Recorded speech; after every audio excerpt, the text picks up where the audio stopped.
A young, hot Korean-American playwright, a young Jean Lee, wrote the Songs of the Dragons Flying to Heaven.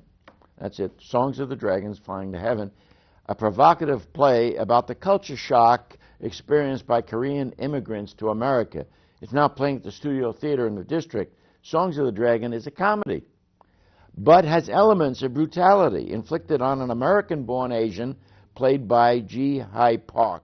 Three other Korean-born women take out their frustrations on it.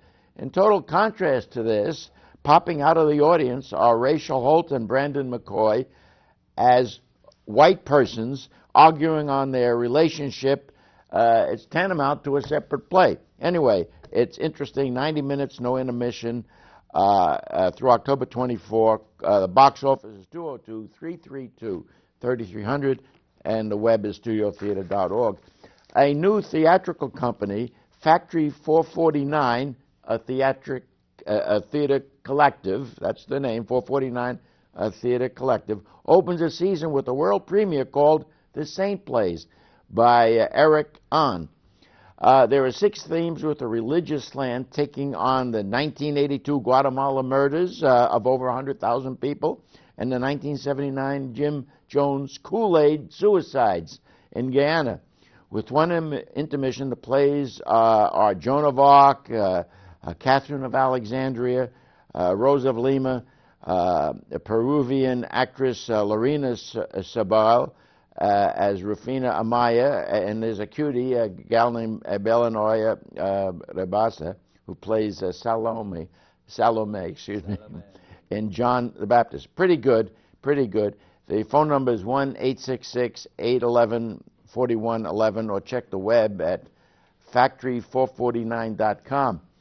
The Gala Hispanic Theater kicks off the 35th season with a Lope de Vega classic of Spain's Golden Age, adapted by Mar Zubieta and Francisco Rojas, and directed by Jose Luis Garcia. El Caballero de Olmeda was written in the early 17th century and is about ill-fated lovers. Inés and Don Alonso, and an early lover of Inés, Don Rodriguez, is enraged by her new man.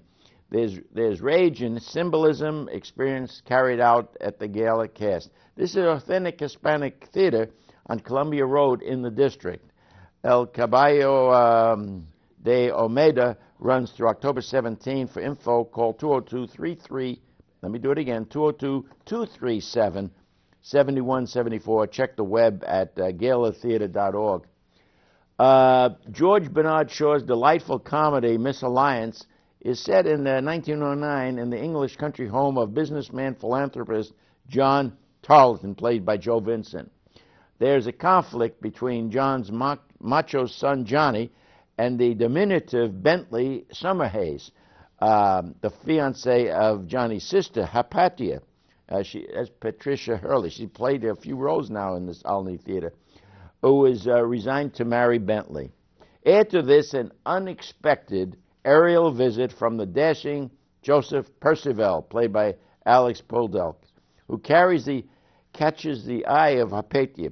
As the play goes on, we see a lot of miscellaneous, only to be resolved by the common sense of John's wife, Mrs. Tarleton, played by Ann Stone. Good cast, including Dudley Knight as Bentley's father, Lord Summersey.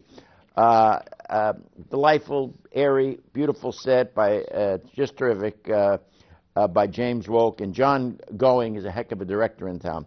So it's a nice evening. Closes October 24th. The phone number out there at Olney Theater, 301-924-3400, or check the web, olneytheater.org. And now I'm going to get to the National Gallery of Art, and don't miss, they have a wonderful painter, works of Giuseppe Archiboldo. He was around in 1526 to 1593.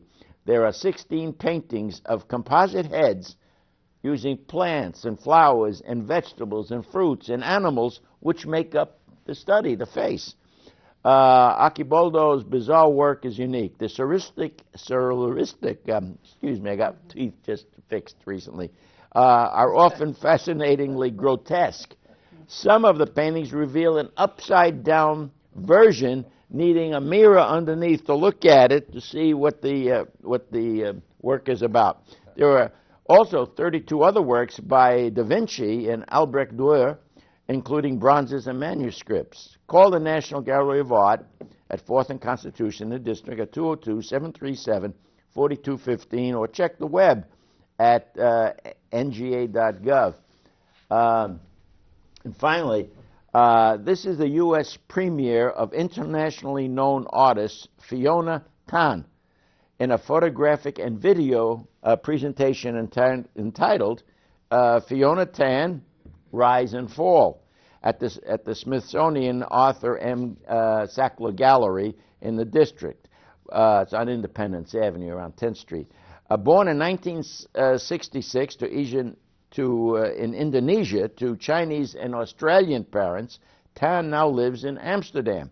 Sackler curator Carol Hu says that Tan's works, we gain a sense of her own personal journey through the world.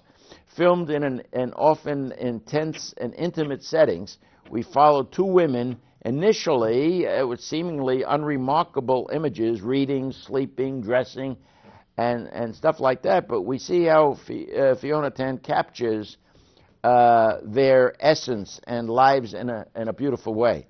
This is the essence of the video. It's intimate. I'm not saying sexually intimate, just intimate into, just fixing the hair, for example. Amazing. The exhibit will be at the Sackler through January 16. That's right. You got a long time to get to it.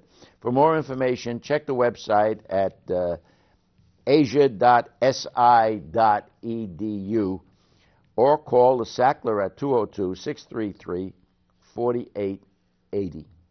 So there's some classy stuff to see and some good theater and all that stuff. What do you think there, Craig? I think I want to know the name of your dentist. Yeah. What Remind me never to say. Yeah, that's true. You can't do mail order. You got to be there. All right. Thanks very much, Rich.